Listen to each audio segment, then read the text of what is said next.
Stop scrolling endlessly. You have big dreams and goals for this year. The Mindset app gives you the advice and the push you need. Don't wait for someday. Download Mindset today. How old are you? 26. And you don't know Where I'm going, what I'm doing, and I'm not disciplined. so how the am I supposed to help you? You don't ever walk up anywhere in life at 26 or at 16 not having an idea what the you want to do with your life. You're not gonna find it through coming to these conventions. You're not gonna find it in a book. You've got to sit down like I had to do around your age and think about what the do you want to be? What do you want to do? How does that look like? Because how the discipline when you don't know where to put that shit? You gotta have shit in order. Plans, goals, destinies, journeys. And then every question you ask me will fall right the fucking place. Go home, shut your phone off, shut the TVs off, shut the world off, and tune into you.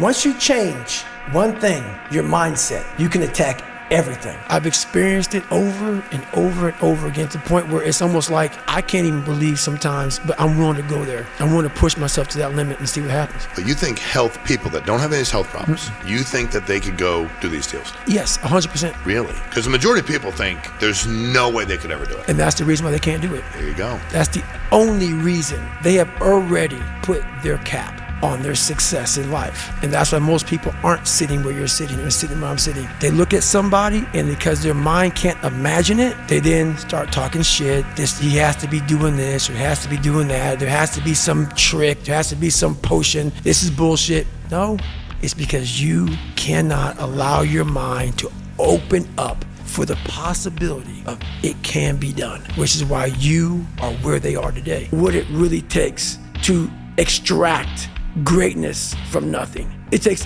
every bit of who you are if you choose that route. What it looks like is ugly. It's not a documentary. It's not an HBO special. You ain't gonna watch them, hey man, you guys gotta watch this. No, it's like, oh God, this looks like a train wreck. It's like a nightmare. This looks like this guy got, no. That's what it looks like. Hard work looks horrible. It's not motivating. It ain't like Rocky round 14 where he gets knocked down and goes like this to Apollo Creed. It looks like a man being stuck in a dungeon and there's no way out. But you had the key, but you refuse to use it. I built Goggins from the ground up. I was born David Goggins. David Goggins wasn't good enough. He was a scared, bullied, abused kid who struggled in life. That kid, whenever something got tough, no matter how hard I trained, no matter how ready I was, whenever something got tough for me, the real David Goggins would come out and he would quit. So I had to build Goggins. And in that process, I had to go back to that mental lab. And that mental lab is at scratch. That mental lab is in that trained humility.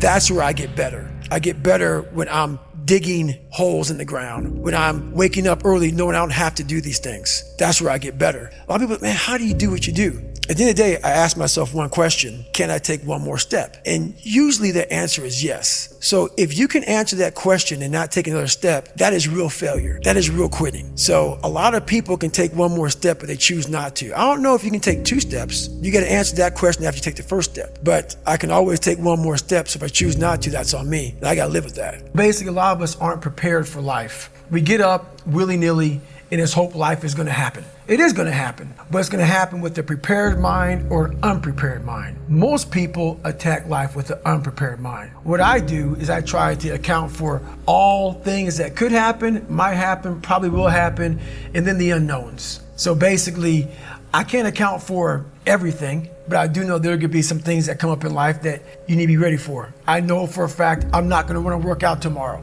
Therefore, I'm preparing my mind for that. I don't want to do that. I know tomorrow will come with some difficult decisions to make. It may come with getting a phone call saying someone died, this happened, that happened. I'm always preparing myself, not in a morbid way, but just like, look, man, be ready for life. Don't let life just start attacking you left and right. Make sure that you start to build a mental armor so then you're ready for life. And that comes with a very physical way, and the physical helps out the mental. So what changed my whole mindset, really? I was thinking, like, why the hell did God put me here? What am I doing here? If you have that mentality, you could be nothing. You have to believe that you are here for a reason, that there's some reason. Me getting beat up, me getting tortured, me being bullied, me being born with no foundation, me having to figure all this shit out on my own, figuring out this indestructible mental toolbox. And my reason, I believe now, I know for a fact, was to unlock the code to human potential. And for me to share that with people. Like I've said a million times before, the most important conversation is the one you have with yourself. You wake up with it, you walk around with it, you go to bed with it. Eventually, you act on it. Sometimes you act on it good, sometimes bad. You gotta change the internal dialogue. That person in your head that's talking that shit to you, until you change the internal dialogue in your head, until you callous over the victim's mentality that the world is out to get you because of you are the only, you gotta change that shit, man. I get that mentality. I once had that mentality that no one understands what the fuck I'm going through. And if you keep that mentality, you're gonna stay in the same exact spot that you're in, that no one understands me. There's millions of people. Why do you think a book that I self-published, is doing so well with a story that's so fucked up? I went to a publishing house like, who's gonna resonate with this story? No one's gonna buy this book. I'm like, are you not in the world? Are you not in society? You're never alone. Everybody's going through shit. So when people get this mentality of like, you don't understand me, you can throw a rock to someone that can understand you if they're willing to break themselves down and stop hiding. A lot of people understand you, but you gotta stop hiding. And that's why I tell people, a lot of people are going through shit, they just hide better than you did. I don't buy myself shit. I take great pride in that. I don't want shit because how I'm wired to, hey mom, I'm gonna get you this, and this. My girl, everybody's got everything. I don't even own a fucking car, and I'm a multi-millionaire. And I say that with pride because what I was here to do as a man, and men may not even want to hear this, it sounds so barbaric. That's the pride in what you have as a man, is that you see your mom, you see your girl, you see your kids, you see all this shit, you see them doing well. That's all a real man wants. They don't give a fuck about how they dress, how they look, what they're driving. They don't give a shit. Because why? Your trophies are your family, and they're all walking around. Every man that sees you, they see you walking in with some sweatpants and shit, but they know your family's balling because you put the time in, you put the effort in, you put the work in. And as a man, we don't want none of that shit. We just want respect. And that's what men don't give a about now.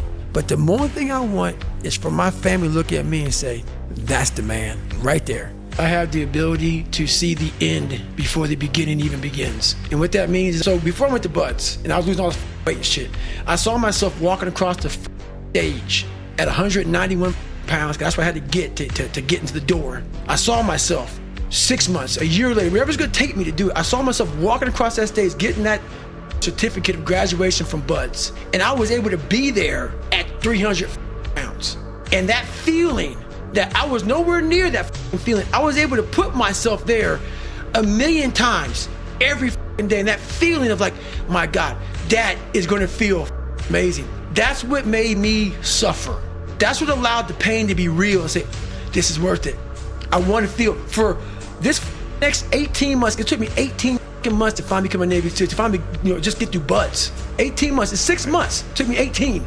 That's what woke me up every morning, was I'm gonna put myself through this much pain and suffering for a few seconds. That's all it is. A few seconds of joy. And it's so worth it, man. So I'm able to put myself at the finish line, even though I have no finish line, but at the finish line of an event before I even start the say, how are you gonna feel at the end of this? Do you like suffering, or do you just deal with suffering? Real answer. Real answer? Yeah. I like to see, real answer, I like to get a bunch of men together. Men that are the hardest of the hard. And I wanna be with these men. And I want to see them suffer. Because I'm suffering right along with you, but I wanna see me get through it. I wanna see what you're made of. I wanna see, like, almost like the Colosseum in Rome. Let's go to the Colosseum. And the only way to see who the baddest is to suffer. There's so much going wrong and going off in this world that if people can focus on themselves being better versus throwing hate and all this shit that happens out there and people talking shit around them. That's why I won't mention no names. I'm not trying to hurt you, man. But I'm trying to be the standard. And sometimes life is just not fun when you're like, can't do that, can't say that, gotta watch out for that. Yeah.